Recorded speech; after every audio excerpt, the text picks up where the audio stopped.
Hello friends, ഇന്ന് നമ്മൾ നോക്കാൻ പോകുന്നത് നമ്മളൊരു പുതിയ വീട് കാര്യങ്ങളൊക്കെ വെക്കുന്ന സമയത്ത് ടെമ്പററി ബോർഡ് നമുക്ക് കിയോസ്കി രൂപത്തിൽ വെക്കാം. അപ്പോൾ നമുക്ക് ഫിനിഷിംഗ് സ്റ്റേജിൽ നമുക്ക് കിയോസ്കി തന്നെ യൂസ് ചെയ്തിട്ട് നമുക്ക് ഭാവിയിലേക്ക് മൊത്തം യൂസ് ചെയ്യാവുന്ന രീതിയിൽ ഉപയോഗിക്കുകയും ചെയ്യാം. അപ്പോൾ കിയോസ്കി തന്നെ നമുക്ക് ടെമ്പററി ബോർഡായിട്ട് യൂസ് ചെയ്യാൻ പറ്റും. അതെങ്ങനെ ചെയ്യാമെന്നാണ് നമ്മൾ നോക്കുന്നത്.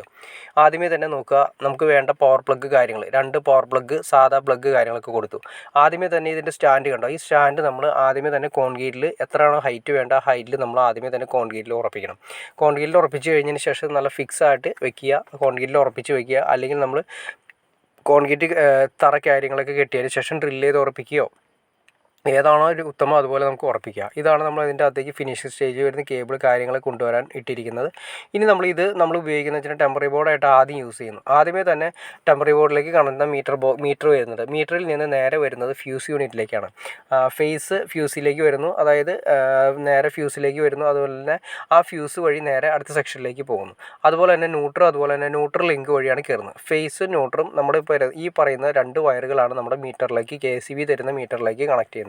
അതിൽ നിന്നും നേരെ ഔട്ട് എടുത്തതിന് ശേഷം ന്യൂട്രൽ വയർ എന്ന് പറഞ്ഞാൽ നീലയാണ്, മഞ്ഞ വയർ ഫേസ് ആയിട്ട് കൊടുത്തിരിക്കുന്നത് നേരെ വരുന്നത് ഐസൊലേറ്ററിലേക്കാണ്. 63 ആംസ് സിംഗിൾ ഫേസ് ഐസൊലേറ്ററാണ്. 2 പോൾ ഐസൊലേറ്ററിലേക്കാണ് നമ്മൾ കൊടുക്കുന്നത്. ഈ ഐസൊലേറ്ററിൽ നിന്ന് നേരെ അതിലേക്ക് വന്നതിന് ശേഷം അതിൻ്റെ ഔട്ട് എടുത്തിട്ട് നേരെ RCCBയിലേക്കാണ് കൊടുക്കുന്നത്. അതിൽ ELCBയിലേക്കാണ് നമ്മൾ കൊടുക്കുന്നത്. അതും 63 ആംസിൻ്റെ ELCB ആണ് നമ്മൾ കൊടുത്തിരിക്കുന്നത്. നേരെ ഐസൊലേറ്ററിലേക്ക് വന്നു, സ്വിച്ച് പോലെ വർക്ക് ചെയ്ത ഐസൊലേറ്റർ. അതിനുശേഷം നേരെ ELCBയിലേക്ക് വന്നു. ELCBയിൽ നേരെ ആ ഓൺ ഓഫ് ബട്ടൺ നിങ്ങൾക്ക് കാണാൻ സാധിക്കും, ഒരു നീല ഓൺ ഓഫ് ബട്ടൺ കാണാൻ സാധിക്കും. അതാണ് നമ്മൾ ഓൺ ചെയ്യുന്ന പൊസിഷൻ. ഇത് കാണുന്ന ട്രിപ്പ് ആവുന്നത് നമുക്ക് കറക്റ്റായിട്ട് നേരെ അറിയാൻ പറ്റും. ഇത് ഒരു നീല ബട്ടൺ വേറെ പ്രസ് ചെയ്യാൻ കാണിക്കുന്നത് മന്ത്ലി ടെസ്റ്റ്, അതായത് എന്തെങ്കിലും കംപ്ലയിൻറ്റ് കാര്യങ്ങളൊക്കെ വരാതിരിക്കുന്നതിന് വേണ്ടിയിട്ട് ജസ്റ്റ് മന്ത്ലി എങ്കിലും ഒരു പ്രാവശ്യമെങ്കിലും ടെസ്റ്റ് ചെയ്യണമെന്നാണ് കമ്പനി പറയുന്നത്. ഇനി അതിൽ നിന്നും ELCBയുടെ ഔട്ട് നേരെ വന്നതിന് ശേഷം നേരെ നമ്മൾ ഒരു DP സ്വിച്ചിലേക്കാണ് കൊടുത്തിരിക്കുന്നത്. ഈ DP സ്വിച്ച് നമ്മൾ വീട് പണി കാര്യങ്ങളൊക്കെ ഉള്ളതുകൊണ്ട് മോട്ടർ അത്യാവശ്യമായിരിക്കും. അതിന് നേരെ മോട്ടറിന് വേണ്ടിയിട്ടാണ് കണക്ട് ചെയ്തിരിക്കുന്നത്. ആ DP സ്വിച്ചിൽ നേരെ നമ്മൾ ഉപയോഗിക്കുന്നത് മോട്ടറിന് വേണ്ടിയിട്ടാണ് കണക്ഷൻ ഉപയോഗിക്കുന്നത്. അതിൽ നിന്ന് തന്നെ ലൂപ്പ് ചെയ്തിട്ട് നേരെ അടുത്ത സെക്ഷനായ നമ്മുടെ സാധാ പ്ലഗിലേക്കാണ് വരുന്നത്. ആ 6 ആംസിൻ്റെ ഒരു പ്ലഗ് സോക്കറ്റിലേക്കാണ് വരുന്നത്. ഈ പ്ലഗ് സോക്കറ്റിൻ്റെ ഒരു സൈഡിൽ നമ്മളൊരു ബൾബിന് ഒരു ഹോൾഡറിനും വേണ്ടിയിട്ട് കൊടുത്തിട്ടുണ്ട്. അത് ഞാൻ വഴിയെ നിങ്ങളെ കാണിച്ചു തരാം. അതിനുശേഷം അതിൽ നിന്ന് നേരെ ഉള്ളിലൂടെ ലിങ്ക് ചെയ്ത് നമ്മൾ അടുത്ത പവർ പ്ലഗ് 16 ആംസിൻ്റെ പവർ പ്ലഗിലേക്കാണ് കൊടുത്തിരിക്കുന്നത്. ആ ഇൻഡിക്കേഷനുള്ള പവർ നിങ്ങൾക്ക് കാണാൻ സാധിക്കും. 5-in പ്ലഗാണ് യൂസ് ചെയ്തിരിക്കുന്നത്.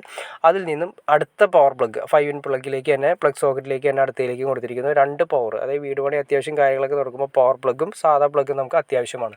പവർ പ്ലഗ് നമ്മൾ വലിയ ഗ്രൈൻഡിങ് കാര്യങ്ങളും ടൈലിൻ്റെ വർക്ക് കാര്യങ്ങളൊക്കെ വരുന്ന സമയത്ത് പവർ പ്ലഗ് യൂസ് ചെയ്യാൻ വേണ്ടിയിട്ടാണ് നമ്മൾ ഈ പവർ പ്ലഗ് കൊടുക്കുന്നത്.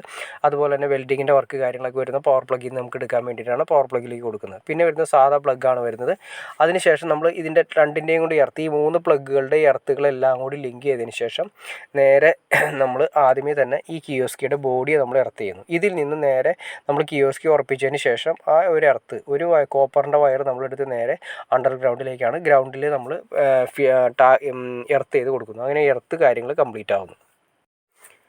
ഓക്കെ ഫ്രണ്ട്സ്, നിങ്ങൾക്ക് ഒരു ഐഡിയ കിട്ടിക്കാണെന്ന് ഞാൻ വിചാരിക്കുന്നു. ഇനി എന്തെങ്കിലും ഡൗട്ട്സോ കാര്യങ്ങളോ ഉണ്ടെങ്കിൽ തീർച്ചയായിട്ടും കമൻറ്റ് ചെയ്യാൻ മടിക്കരുത്. അതുപോലെ ഷെയർ ചെയ്യാനും മടിക്കരുത്, സബ്സ്ക്രൈബ് ചെയ്യാനും മടിക്കരുത്. ഓക്കെ ഫ്രണ്ട്സ്, അടുത്ത വീഡിയോയിൽ കാണുന്നവരെ ഓക്കെ.